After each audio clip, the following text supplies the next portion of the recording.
Leo tutaangazia mgogoro wa kihistoria kati ya Israeli na Irani. Huu ni mvutano wa kiitikadi, kiusalama na kisiasa ambao umebadili siasa za Mashariki ya Kati kwa miongo kadhaa. Twende pamoja kwenye safari ya kuelewa chanzo na maendeleo ya mgogoro huo. So kama wewe ni mara ya kwanza unatuangalia, hakikisha umesubscribe ili usipitwe na content kali kutoka kwetu. Je, unajua kwamba kabla ya mwaka 1979 Israeli na Irani walikuwa wakishirikiana kwa karibu? Hilo ni swali tu na jibu ni ndio. Wakati huo Irani alikuwa chini ya utawala wa Shah Mohammad Reza Pahlavi. Irani na Israeli walishirikiana kwa sababu ya hofu ya ushawishi wa nchi za Kiarabu na Umoja wa Kisovieti katika eneo hili. Israeli alisaidia Irani katika teknolojia ya kijeshi, wakati Irani alikuwa muuzaji mkubwa wa mafuta kwa Israeli. Uhusiano huu uliendelea hadi pale mapinduzi ya Kiislamu yaliposhika kasi duniani. Na mwaka 1979 mapinduzi ya Kiislamu ya Irani yalisababisha mabadiliko makubwa. Ayatollah Khomeini alipotoa madaraka, aliweka wazi kuwa Israeli ni adui wa Kiislamu.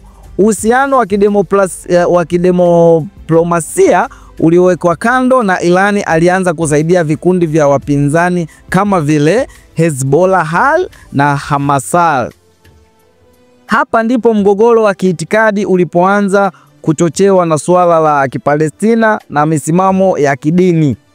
Katika miaka ya 2000 Irani alianza mpango wa nyuklia ambapo uliibua hofu kubwa, na Israeli alipoona mpango huo aliona kama ni tishio la kiusalama kwake. Kumekuwa na madai kuwa Israeli alifanya mashambulio ya siri kama vile kutumia virusi vya Stuxnet kuvuruga miundombinu ya nyuklia kwa Irani. Hii ni sehemu ya vita ya kivuli ilivyopo kati ya nchi hizi.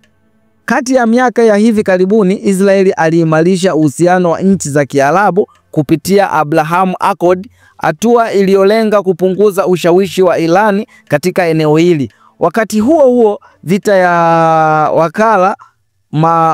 ya wakala vikiendelea katika nchi kama Syria na Yemen, ambapo Irani na Israeli walipigania ushawishi kupitia vikundi vya wapiganaji.